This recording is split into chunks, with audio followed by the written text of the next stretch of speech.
Now the serpent was more cunning than any beast of the field which the Lord God had made. And he said to the woman, Has God indeed said, You shall not eat of every tree of the garden?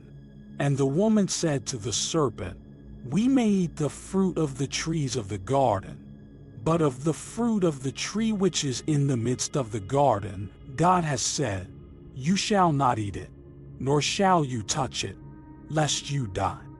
Then the serpent said to the woman, You will not surely die. For God knows that in the day you eat of it your eyes will be opened, and you will be like God, knowing good and evil. So when the woman saw that the tree was good for food, that it was pleasant to the eyes, and a tree desirable to make one wise, she took of its fruit and ate. She also gave to her husband with her, and he ate.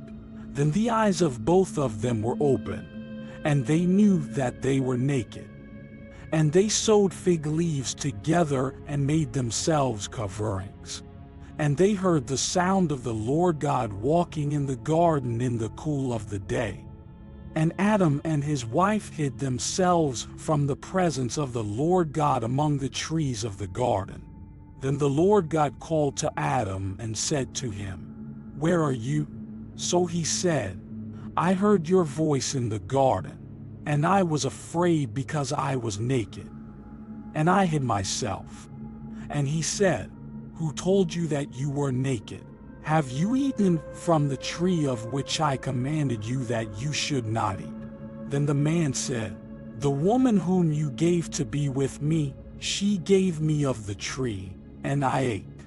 And the Lord God said to the woman, What is this you have done? The woman said, The serpent deceived me, and I ate. So the Lord God said to the serpent, Because you have done this, you are cursed more than all cattle, and more than every beast of the field. On your belly you shall go, and you shall eat dust all the days of your life. And I will put enmity between you and the woman, and between your seed and her seed. He shall bruise your head, and you shall bruise his heel.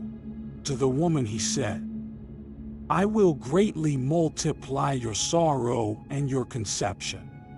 In pain you shall bring forth children. Your desire shall be for your husband, and he shall rule over you.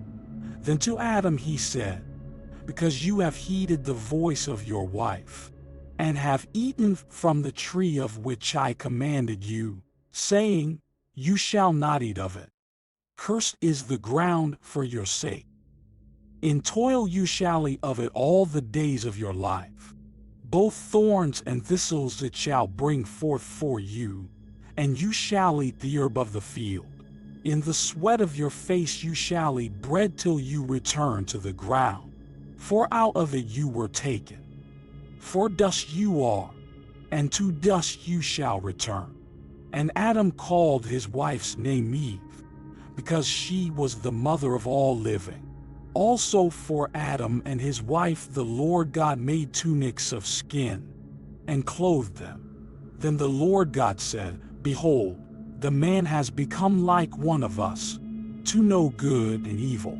And now, lest he put out his hand and take also of the tree of life, and eat, and live forever. Therefore the Lord God sent him out of the Garden of Eden to till the ground from which he was taken. So he drove out the man, and he placed cherubim at the east of the Garden of Eden, and a flaming sword which turned every way, to guard the way to the tree of life.